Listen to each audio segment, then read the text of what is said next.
A very warm good morning to everyone. Welcome to day 20.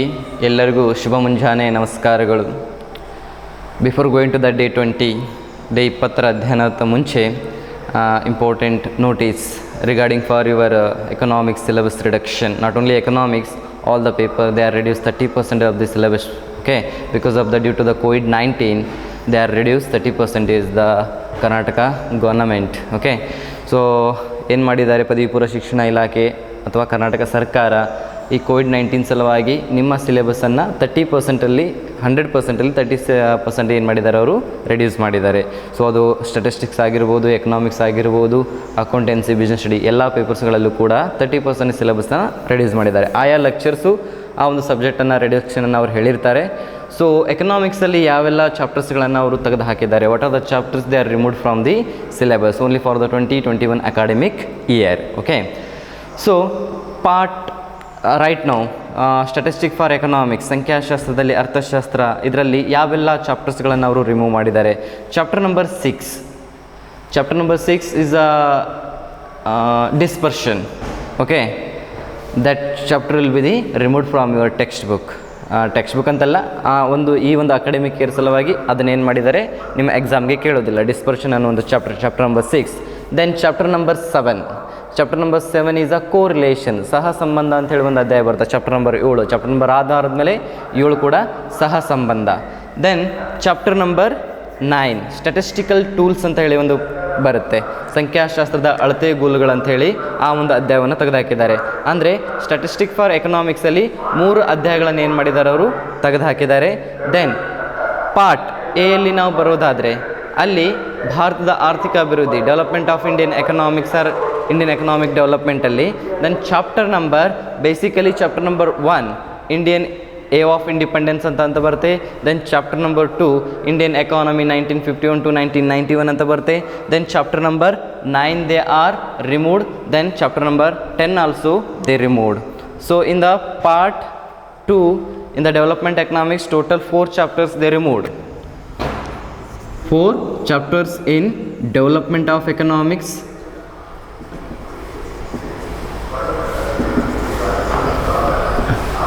economics development or development of economics, economic development,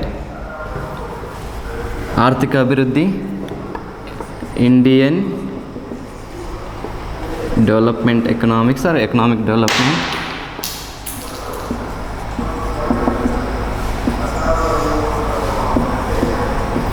So in this section they removed chapter number 1, chapter number 2, chapter number 9, chapter number 10. So just go your textbook. These chapters are not come to your annual examination. Okay, total 4 chapters they removed. And statistics for economics,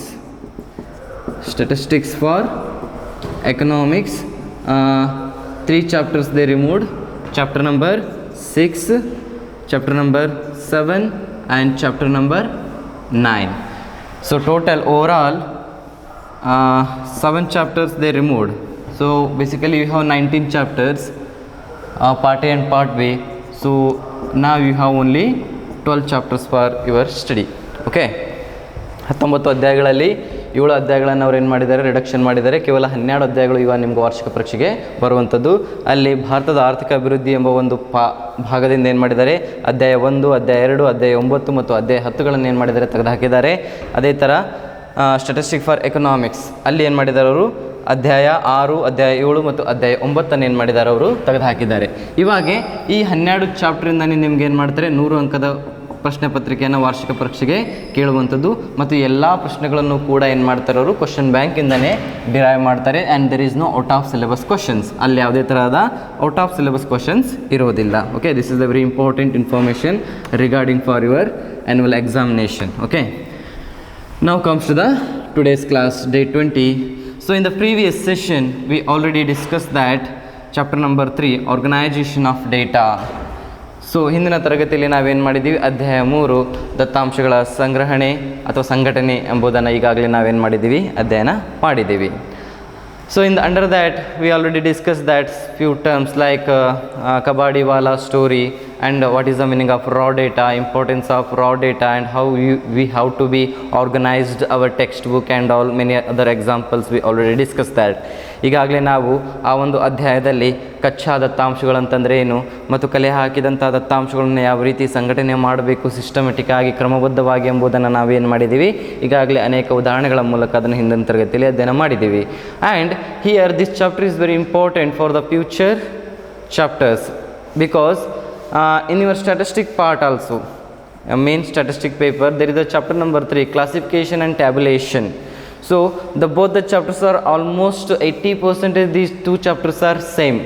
This comes under economics, that is comes under statistics, but these two chapters are fundamental to study statistics again. Okay, in the future you people have the central tendency, dispersion chapter, and some other correlation chapter, index number, and bivariate analysis, so regression. So this is the basic frequency distribution, this is the basic chapters to understanding those all chapters. ಈ ಒಂದು ಅಧ್ಯಾಯ ಯಾಕೆ ಮಹತ್ತರವಾಗಿ ಪಡ್ಕೊಳ್ಳುತ್ತೆ ಅಂತಂದರೆ ನಿಮಗೆ statistical ಒಂದು ಅಧ್ಯಾಯ ಬರುತ್ತೆ, ಕ್ಲಾಸಿಫಿಕೇಷನ್ ಆ್ಯಂಡ್ ಟ್ಯಾಬ್ಯುಲೇಷನ್ ಅಂತ ಹೇಳಿ. ಆಲ್ಮೋಸ್ಟ್ ಎರಡು ಅಧ್ಯಾಯಗಳು ಏನಾಗಿದ್ದಾವೆ 80% ಸಿಮಿಲರ್ ಇದ್ದಾವೆ. ಅಲ್ಲಿ ಕೂಡ ಕಾನ್ಸೆಪ್ಟ್ಸ್ ಏನಿದೆ, ಇಲ್ಲಿ ಕೂಡ ಕಾನ್ಸೆಪ್ಟ್ಗಳು ಸೇಮ್ ಇದ್ದಾವೆ, ಬಟ್ ಎಕ್ಸಾಂಪಲ್ಸ್ ಅಷ್ಟೇ ಏನಾಗ್ತವೆ, ಡಿಫರ್ ಆಗ್ತವೆ. ಓಕೆ, ನಾನು ಬೇರೆ ಎಕ್ಸಾಂಪಲ್ಸ್ ಕೊಡ್ಬೋದು, ಸ್ಟ್ಯಾಟಿಸ್ಟಿಕ್ ಟೀಚರ್ ಬೇರೆ ಎಕ್ಸಾಂಪಲ್ಸನ್ನು ಕೊಡ್ಬೋದು ಅಷ್ಟೇ, but remain concept will be remain same. ನೀವು ಯಾವ್ದು ಬೇಕಿದ್ರೂ ಆನ್ಸರನ್ನು ಬರಿಬೋದು, ಅವ್ರು ಹೇಳಿದಾದರೂ ಬರಿಬೋದು, ನಾನು ಹೇಳಿದಾದರೂ ಕೂಡ ಏನು ಮಾಡ್ಬೋದು, ಬರಿಬೋದು. ಯಾವ್ದು ನಿಮ್ಗೆ ಈಸಿ ಆಗುತ್ತೆ ಅದನ್ನು ನೀವೇನು ಮಾಡ್ಬೋದು, ಎಕ್ಸಾಮಲ್ಲಿ ಬರಿಬೋದು. ಬಟ್ ಈ ಚಾಪ್ಟರ್ ಯಾಕೆ ಇಂಪಾರ್ಟೆಂಟ್ ಅಂತ ಹೇಳ್ತಿದ್ದೀನಿ ಅಂದರೆ, ಮುಂದೆ ಬರುವಂಥ ಸ್ಟ್ಯಾಟಿಸ್ಟಿಕ್ಸ್ನ ಅನೇಕ ಪರಿಕಲ್ಪನೆಗಳು ನಮ್ಗೆ ಅರ್ಥ ಆಗಬೇಕಾದ್ರೆ ಈ ಚಾಪ್ಟರ್ ತುಂಬ ಚೆನ್ನಾಗಿ ನೀವು ಅರ್ಥ ಮಾಡ್ಕೊಳ್ಳೇಬೇಕು. ಅಂದರೆ ಬೈವೇರಿಯೇಟ್ ಅಂತಂತಂದ್ರೆ ಏನು, ಯೂನಿವೇರಿಯೇಟ್ ಅಂತಂದ್ರೆ ಏನು, ಫ್ರೀಕ್ವೆನ್ಸಿ ಡಿಸ್ಟ್ರಿಬ್ಯೂಷನ್ ಅಂತಂದರೆ ಏನು, ಈ ಎಲ್ಲ ಪರಿಕಲ್ಪನೆಗಳು ಇದರಲ್ಲಿ ಬರ್ತಾ ಇದ್ದಾವೆ. ಬಾರ್ ಡೈಗ್ರಾಮ್, ಪೈ ಚಾರ್ಟ್ ಆಗಿರ್ಬೋದು, ಮತ್ತು ಇನ್ನೊಂದು ಯಾವ್ದು ಬರುತ್ತೆ, 360 ಡಿಗ್ರಿ ಡಯಾಗ್ರಾಮ್ಸ್ಗಳು ಬರ್ತವೆ ನಮಗಿಲ್ಲಿ. ಸೊ ಈ ರೀತಿಯ ಎಲ್ಲ ಡಯಾಗ್ರಾಮ್ಗಳು ಮೂಲಕ ಅರ್ಥ ಮಾಡ್ಕೊಂಡಾಗ ಮುಂದೆ ಬರುವಂಥ ಕೆಲವು ಡಿಸ್ಪರ್ಷನ್ ಕಾನ್ಸೆಪ್ಟ್ ಆಗಿರ್ಬೋದು, ಕೋರಿಲೇಷನ್, ಸೆಂಟ್ರಲ್ ಟೆಂಡೆನ್ಸಿ, ಈ ಅಧ್ಯಾಯಗಳನ್ನು ಅರ್ಥ ಮಾಡ್ಕೊಳ್ಳಿಕ್ಕೆ ನಮಗೇನಾಗೋದಿಲ್ಲ, ಕಷ್ಟ ಆಗೋದಿಲ್ಲ. Okay, today's class we are going to discuss that very important 4 marks question for your annual examination, very important 4 marks question, that is classification of data. Classification of data, ದತ್ತಾಂಶಗಳ ವರ್ಗೀಕರಣವನ್ನು ವಿವರಿಸಿ ಅಂತ ಹೇಳಿ 4 ಅಂಕದ ಪ್ರಶ್ನೆಯನ್ನು ವಾರ್ಷಿಕ ಪರೀಕ್ಷೆ ಕೇಳ್ತಾರೆ. ದತ್ತಾಂಶಗಳ ವರ್ಗೀಕರಣ.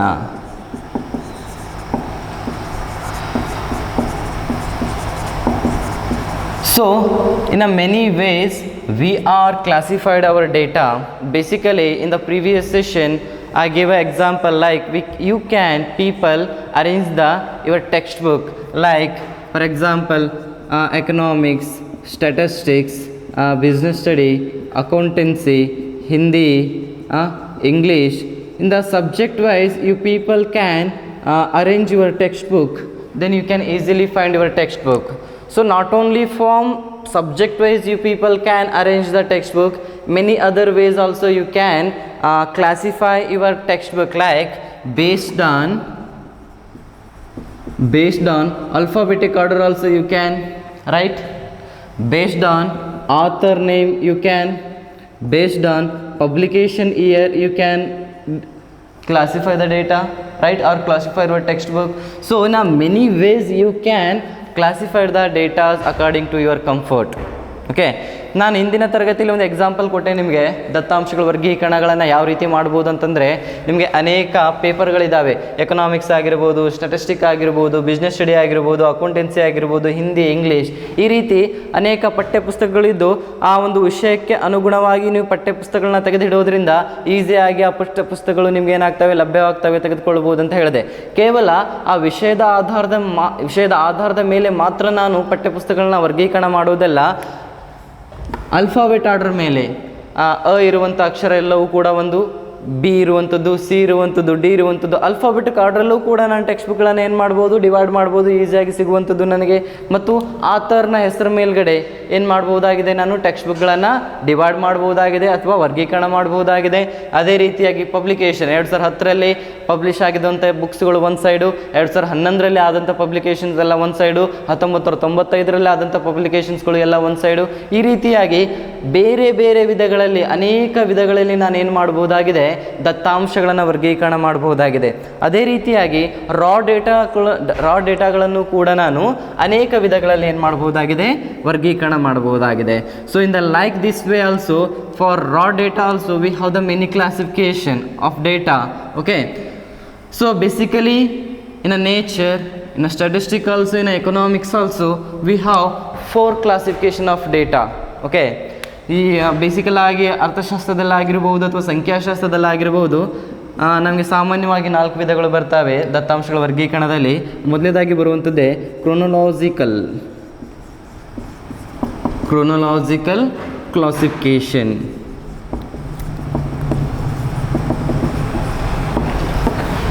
ಕನ್ನಡದಲ್ಲಿ ಇದಕ್ಕೆ ನಾವೇನಂತ ಕರಿತಾ ಇದ್ದೀವಿ, ಸಮಯಾನುಸಾರ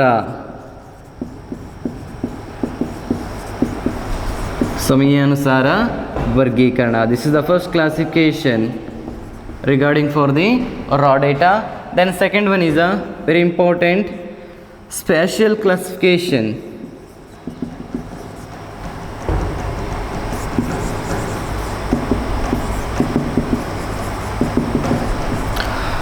ಕನ್ನಡದಲ್ಲಿ ಇದನ್ನು ಪ್ರದೇಶಾನುಸಾರ ವರ್ಗೀಕರಣ ಅಂತ ಕರಿಬೋದು. ಪ್ರದೇಶಾನುಸಾರ ವರ್ಗೀಕರಣ, ಅಥವಾ ಕನ್ನಡದಲ್ಲಿ ಅಥವಾ ನಿಮ್ಮ ಟೆಕ್ಸ್ಟ್ ಬುಕ್ ಪ್ರಕಾರ ಇದನ್ನು ನೋಡೋದಾದರೆ ಭೌಗೋಳಿಕ ವರ್ಗೀಕರಣ ಅಂತಲೂ ಕೂಡ ಕರಿಬೋದು. ಭೌಗೋಳಿಕ ವರ್ಗೀಕರಣ ಅಂತಲೂ ಕೂಡ ಕರೀತಾ ಇದ್ದಾರೆ. Then third one qualitative classification.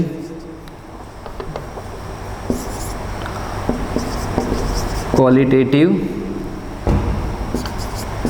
classification.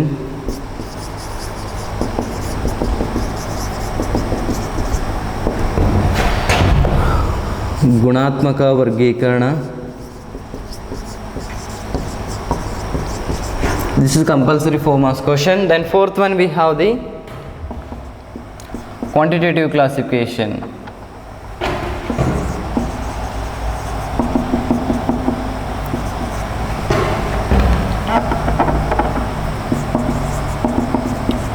Quantitative classification.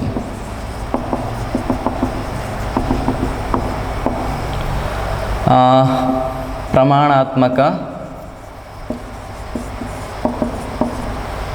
ವರ್ಗೀಕರಣ.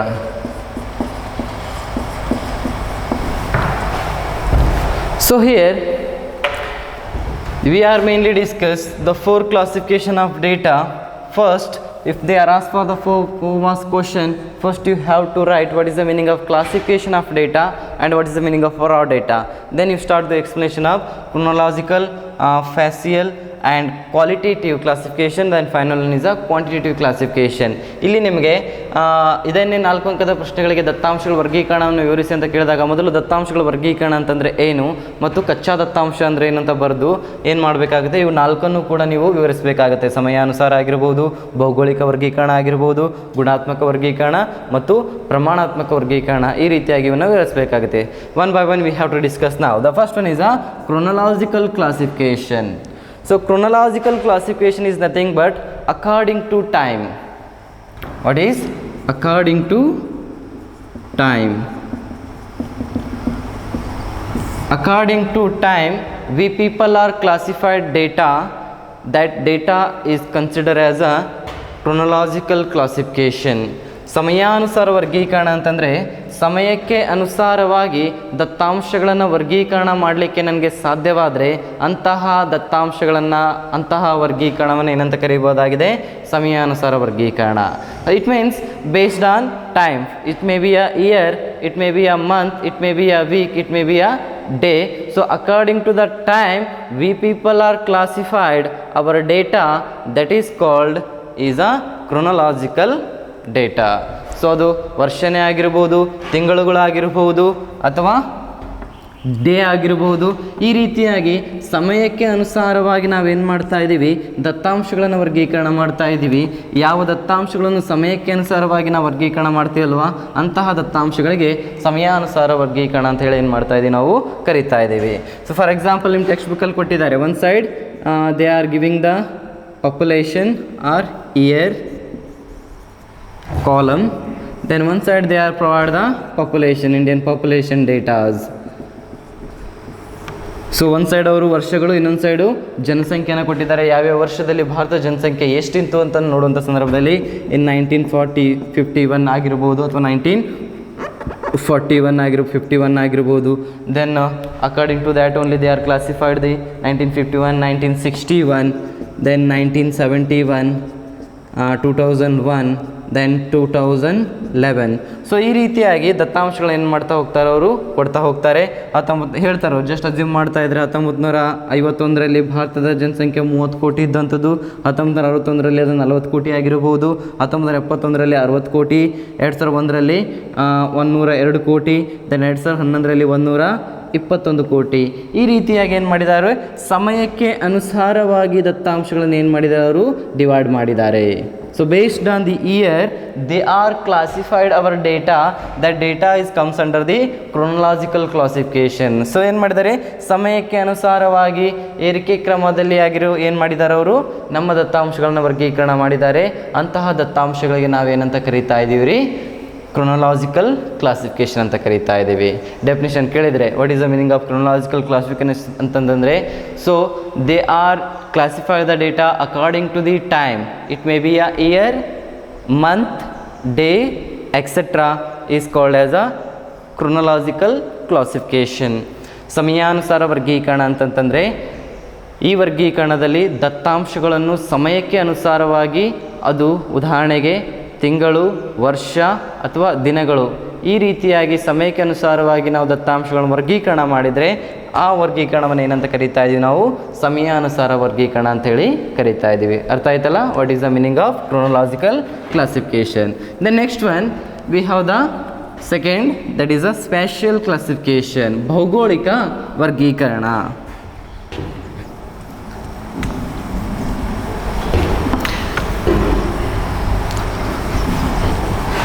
Second one, spatial classification, ಭೌಗೋಳಿಕ ವರ್ಗೀಕರಣ.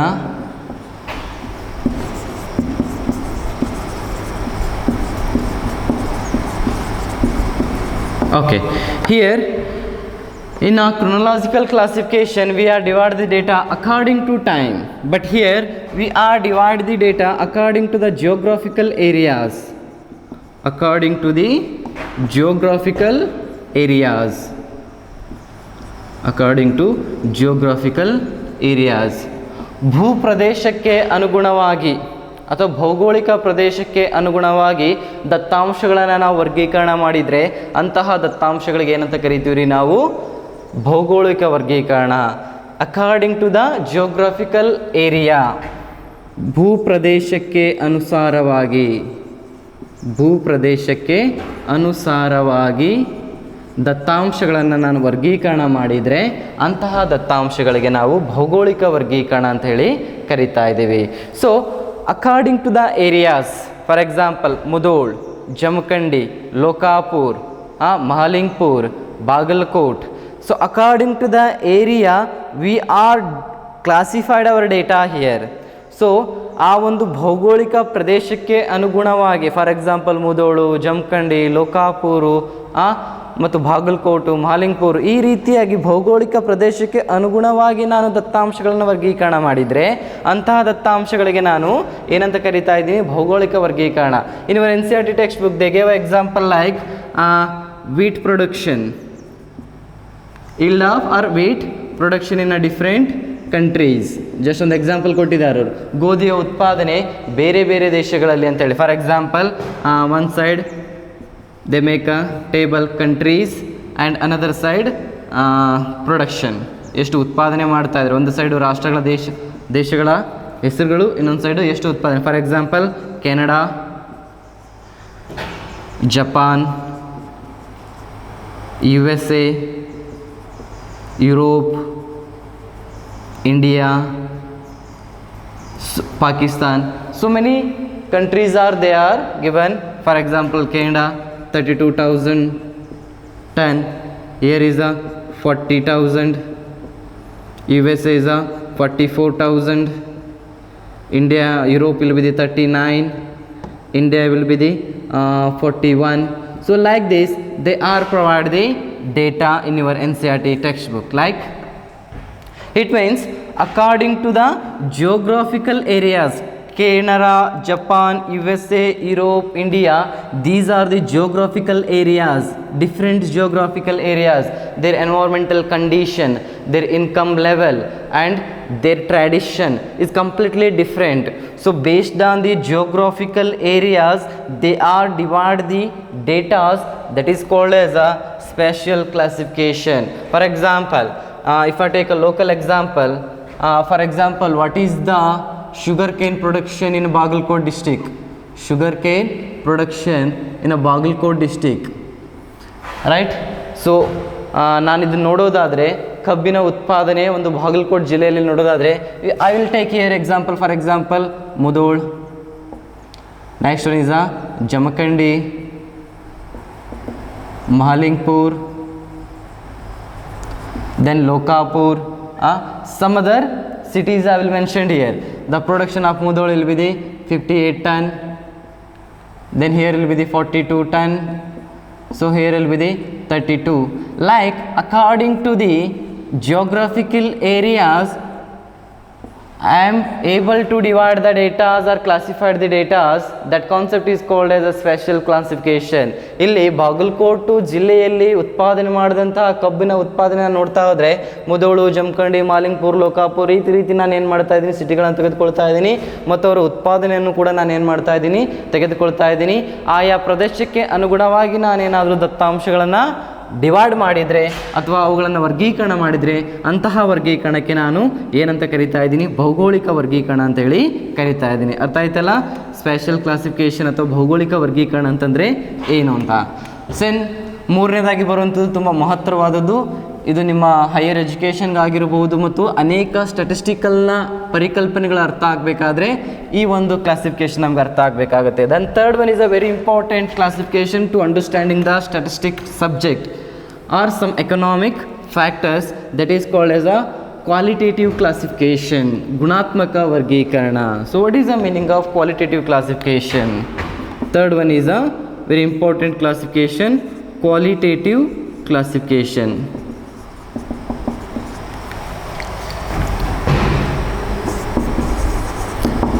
ಕ್ವಾಲಿಟೇಟಿವ್ ಕ್ಲಾಸಿಫಿಕೇಷನ್, ಗುಣಾತ್ಮಕ ವರ್ಗೀಕರಣ. So word itself is explain qualitative. It means quality, right? The qualitative classification is nothing but sometimes in economy or in a society we can't measure some attributes. That word is very important. Or some characteristics. We can't measure some characteristics or some attributes. Some characteristics or attributes.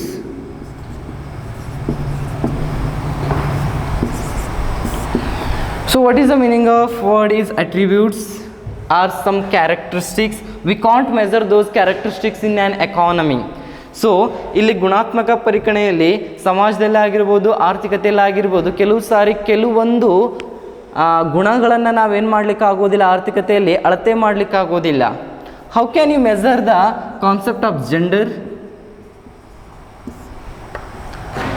Tell me, how can you measure the concept of gender? How can you measure the concept of literacy? How can you measure the concept of color? So sometimes we people are can't able to measure the some attributes or some characteristics in a nature. Those are considered as a qualitative classification. It means we are divide the data or we are classified the data according to the some characteristics or attributes in a nature.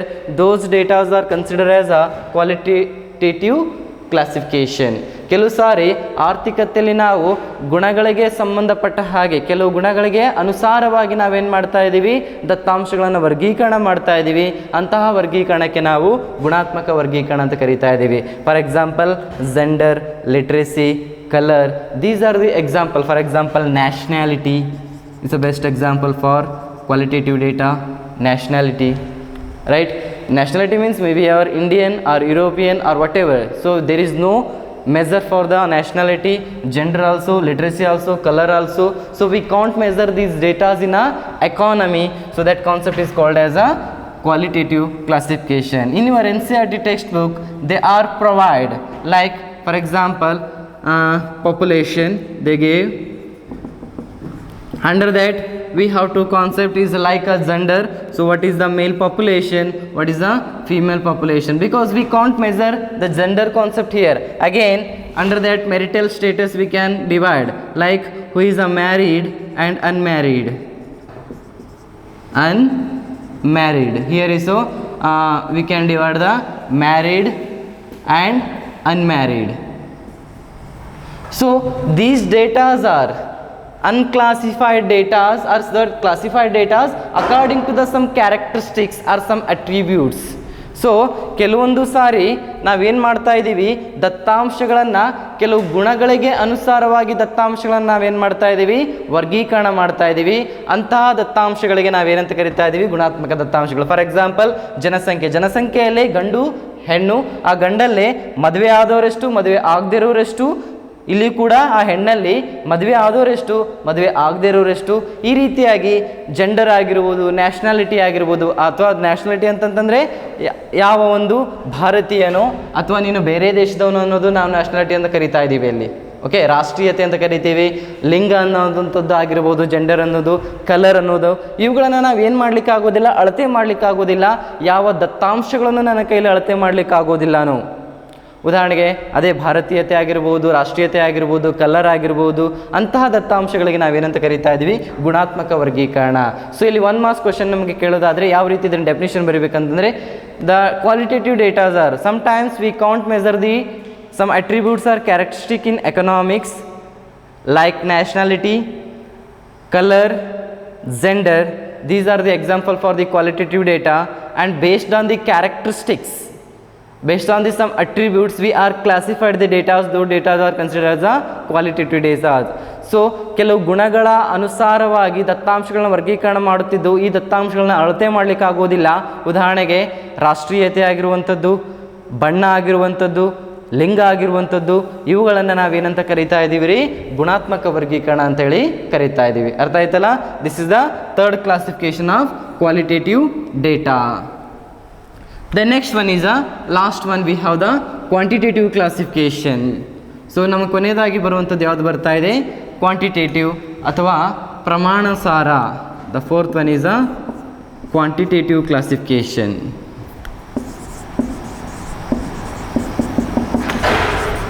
Quantitative classification